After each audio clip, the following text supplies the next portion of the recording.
Welcome to the Man-Made Mead Extras channel. We are taste testing one of my own meads today. This is a mead review for my, I call it Pedal to the Meadle.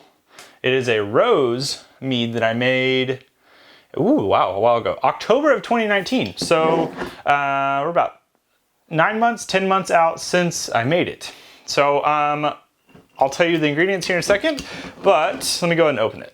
The exact amount of ingredients on the screen, but it had, I believe it was about a gallon of spring water, 2 or 3 pounds of alfalfa blossom honey, the rose compound from Amoretti, which I put maybe 2 ounces in, I think, and I don't remember what yeast I used. I'll put it up there. It'll be right there. So this mead was really interesting. I wanted to make a rose mead for quite some time, and this enabled me to. So obviously I could do this with real rose petals, but I didn't.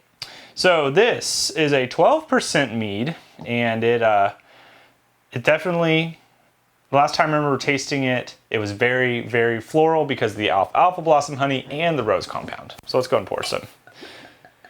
It's very clear, which is nice.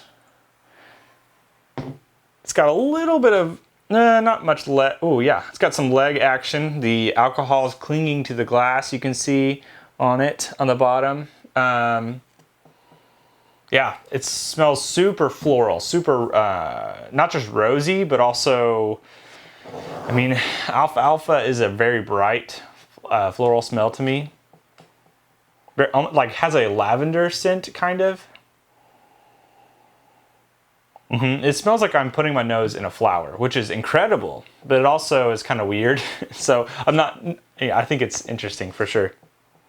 It is very clear. The Amoretti syrup or compound I used is clear. So yeah, this stuff it smells really good. Normally I do a big sheet for each review, but I only reserve those for my commercial meads. So today I'm just telling you what I think of this. It's still got some bite. Definitely a little bit from the alcohol. It's not as sweet as it is on the nose. The nose has a very sweet aroma because of the floral smell, and some of the honey aroma as well is sweet. But yeah, it's definitely dry. I remember putting the rose compound in, and I think I added a little bit at the end, but I never stabilized this thing. So that meant that any re-fermentation that could occur basically did. So I think that the yeast ate up some of that rose compound, or the sugars from it, I should say, which would have taken away the sweetness. Yeah, I mean, it's just, it's very, very floral, very in your face. The honey, it's not very warm, it's very bright. I wish it had a little more mellowing, and I would hope that maybe in the coming 6 months to a year, that it will continue to mellow out and continue to become something that's a little more relaxed. It definitely has a very slightly earthy taste, which that goes into that dark mellow side, but I can get the earthiness of the floral, or earthiness of the honey I used. It's got a lot of bite, and I think it's the contrasting flavors of the 2 different flower types, I should say, and then also the ABV. Being 12%, it definitely feels like a 10+%. And I've drank a lot of different meads, a bunch of different strengths, and every once in a while you can find one that kind of hides the ABV percent pretty well. And what would really help hide this one was if it had just a smidge more honey sweetness, and not necessarily honey aroma, because I'm getting a lot of that. I'm getting a lot of floral notes. I need the sweetness to help temper down, kind of bring down the extreme ABV that I'm getting. Not extreme, but the ABV bite. And that's pretty normal. A 12% is pretty high, and 9 months is not, 9 or 10 months is not a lot of time to truly break down the that alcohol burn. But yeah, I mean, I'm still a fan. It needs more time for sure. I think if I were to do this one again, which I'm going to in the future, I would actually not use a highly floral or aromatic, a very highly floral smelling honey with the rose petal taste. I would use a standard, maybe clover, something like that, that is still floral smelling, the blossom side of it smelling and tasting.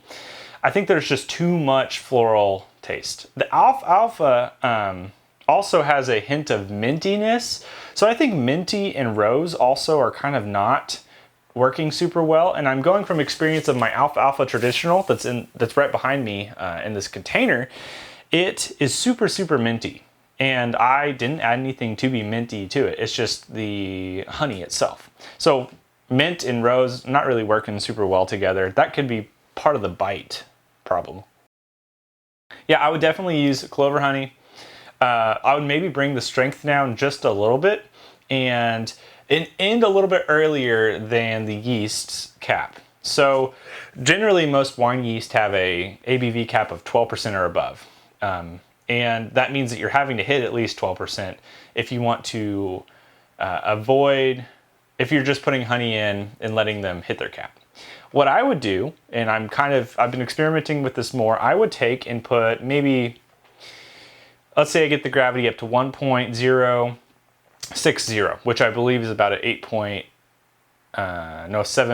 7.9%, almost 8%.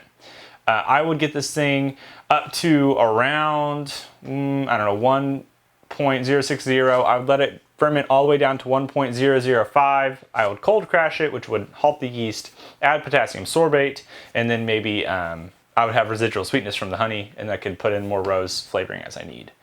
So that's what I would do to make this a little better. It's not bad by any means, and I don't want to say that it is bad, but I do want to say that it could be better. So yeah, this one's interesting.